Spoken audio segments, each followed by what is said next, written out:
biggest challenges in life, if we listen carefully, ask ethical questions of us. What are my principles? What are my values? What do I stand for? These questions ask us to consider the obligations we have to ourselves as well as others. Hello, I'm Linnetta. And I'm Patrick. And together we are co-founders of Vertical Connections, Inc. Thank you for joining us once again. If you haven't, please subscribe, click the like button, and share this information. We just also want to take a moment and thank all of you who have been commenting. We greatly appreciate it, and we look forward to the comments in the future. So at the beginning we talked about ethical questions. What are ethics? Ethics, principles of conduct, moral principles that govern a person's behavior or the conducting of activities. The questions we opened with require a decision and action. And in turn, these decisions and actions form a part of who we are. Or our character as ethical persons. But how well equipped are we to respond to these challenges? Think of this. On what basis are we obligated to tell a friend about a painful truth, as opposed to engaging in deceit? Or to intervene and decide to help someone in need? Is it appropriate to intervene with a girlfriend who you know is about to get married, and you all end up going out to a dinner, right, and you're meeting each other and you're seeing these red flags from her fiance, and these are big ones, and you wonder if your girlfriend is seeing this, if she's okay with this, but you look at her and she's so in love, she's so happy, so you decide not to tell her anything. You just let her go on about her business, and you go to the wedding, and as you know, 2 years come and go, and they are in the process of getting a divorce. And you find out it's because of those red flags that you noticed, but you didn't mention.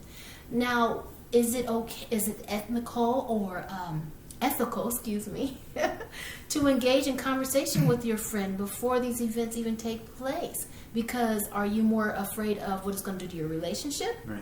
Or are you concerned about letting her know so that she is well aware and she can't say, "Why didn't you tell me?"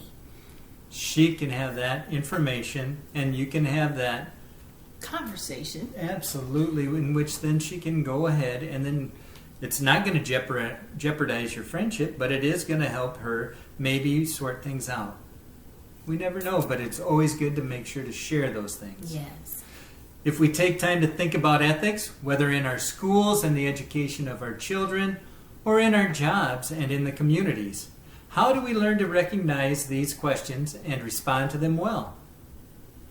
It's not just that ethical questions are prevalent in our lives, and many of us have these thoughts about these things, but to take out the time to make the right steps in the right direction. We can always make that unethical decision, but then hopefully we regret it and learn from it. And we can make the ethical decision in ways that promote the good. Yes. There's no one way to respond, but we can cultivate our own ethical awareness. Yes. And develop the skills. Yes, and you were telling me some things about some of the studying that you've done and in the preparation of enacting your real estate license? Yes, as a realtor, I was reminded that we have a responsibility to the code of ethics, and they line up with the laws. They encourage us as real estate agents to make sure to put our clients, people around us, make sure their best interest is being looked after, to make sure that we are not lying, that we are being honest to other agents, we are being honest for our buyers and those who are selling their homes, to make sure we are following the code of ethics that will make sure the community is protected, so that our people that will start trusting in us again. Unfortunately, there are bad apples out there, and that cause other agents to not look as well. But know that we do exist, and it is important for us to respect and give that respect and honor to our clients Yes. and our customers. And I think that's so important that you're making sure that the best interests for both the buyer and the seller are in the forefront of all your conversations. Yes. Because I thought it was really interesting about, you showed me some of the research that you were doing, and in the Gallup poll Yes. from 2018, and I know this is 5 years ago, but still, in 2018 you found out. Yes, the bottom 5 of individuals less trusted, businesses, professions that are less trusted. There was members of Congress, there was car salesmen, people, business executives, there were lawyers, and real estate agents at the bottom of being Bottom trusted. 5. Yes. So that's so important to make sure that you instill that within yourself, and then that way you can also be an example for those around you. But if we think about, ideally, our school systems, which is one of the most significant socializing experiences that we have as children or in our lives, because no matter what your job is in the future, generally the socializing that takes place during your school years is what's going to be the most and the greatest of experience. So, I must say there that it's important that we make sure as parents yes. start this at home. This ethical training, morals, values, making sure that your children are seeing you express and expect these moral values so that they are well equipped to be able to go out and stand firm on these moral values and ethics that will cause us all to respect each other. Yes. And as we go to school or send our children to school, at least in part, it is to prepare them for adulthood. Give them a variety of skills, academic, social, personal, to allow them to better understand the world and themselves. To the same, we get training in a variety of subjects and informal curriculums such as extracurricular activities, clubs, sports, and so on. Absolutely. It's amazing that so often we get so much from those opportunities in which are even outside of the school day.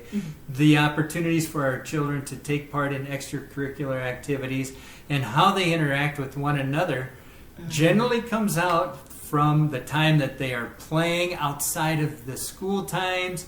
Maybe it's part of their upbringing. You'll see how kids react. Plato even said that he could learn more from an individual in an hour of play than in 1 year of conversation. That's saying quite a bit. So that tells me a lot of our natural instincts and a lot of our natural character comes out when we are in a playful situation, whether it's in sports. It could just be in freeze tag. My goodness, at school I had to substitute one time for PE teacher, and we played the minnows and the sharks. And all of a sudden, this one little guy who was running around, he thought he was going to make it, he was going to do everything just right, and he was going to win. All of a sudden, he got tagged, and he had a meltdown.